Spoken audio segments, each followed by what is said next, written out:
Salam, xoş gördük. Mən Həqiqət müəllimə. Sizlərə mürəkkəb refleksin hissələrini izah edəcəm. Həm sadə refleks, həm də mürəkkəb refleks 5 şöbədən ibarətdir. Sadəcə fərqləri ondan ibarətdir ki, sadə refleksdə ara neyron iştirak etmir və sadə refleksdə orqanizmdə olan diz refleksini, mürəkkəb refleksə isə diz refleksindən başqa digər bütün refleksləri aid edə bilərik. Əvvəla mürəkkəb refleksin hissələri ilə yazılı şəkildə tanış olaq. Mürəkkəb refleksin birinci hissəsi reseptor sahə, ikinci hissəsi hissi yol, üçüncü hissəsi mərkəz, dördüncü hissəsi hərəki yol, beşinci hissəsi işçi orqan adlanır. Reseptor sahə qıcıqların qəbul olunduğu və reseptor hüceyrələrin yerləşdiyi hissədir. Məlumatı reseptor sahə qəbul etdikdən sonra impulsu ikinci hissəyə, yəni hissi yola ötürür.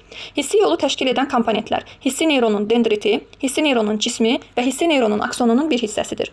Məlumat buradan da keçdikdən sonra mərkəzə göndərilir. Mərkəz üçüncü hissəni təşkil edir. Mərkəzdə hissi neyronun aksonunun davamı, ara neyronun dendriti, cismi və aksonu, hərəki neyronun dendriti, cismi və aksonunun bir hissəsi iştirak edir. Burada impuls araşdırılır, ona müvafiq olaraq oyanma və qıcıqlanma reaksiyaları növbəti hissəyə ötürülür, yəni dördüncü hissəyə. Dördüncü hissə hərəki yol adlanır. Hərəki yol yalnızca hərəki neyronun aksonunun bir hissəsindən təşkil olunmuşdur.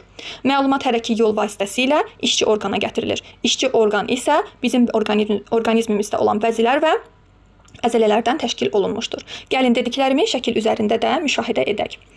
Təsvirdə mən bənövşəyi rənglə hissi neyronu, mavi rənglə ara neyronu, yaşıl rənglə hərəki neyronu işarə etmişəm. Qırmızı ulduz neyronları bir-birinə birləşdirən, onları əlaqələndirən sinapsları simvolizə edir. Mürəkkəb refleksdə hissi neyronlarla ara neyronlar arasında və ara neyronlarla hərəki neyronlar arasında sinapslar olur və hər iki sinaps mərkəzdə yerləşir, şəkildən də ulduzları müşahidə edirik. Mürəkkəb refleksin birinci hissəsi qeyd etdiyimiz kimi reseptor sahədir.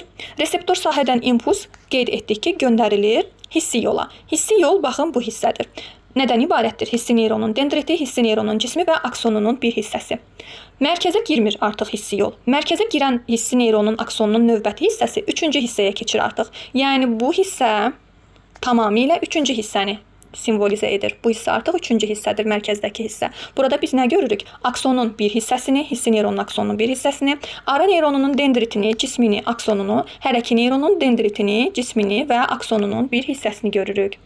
Növbəti hissə isə refleks qövsünün dördüncü hissəsidir. Bu hissə isə yalnızca hərəki neyronun aksonunun növbəti hissəsindən, yəni davamından təşkil olunmuşdur. Məlumat hərəki yoldan, yəni dördüncü hissədən keçir beşinci hissəyə, o da adlanır işçi orqan, yəni əzələlərimiz və ya vəzilərimiz.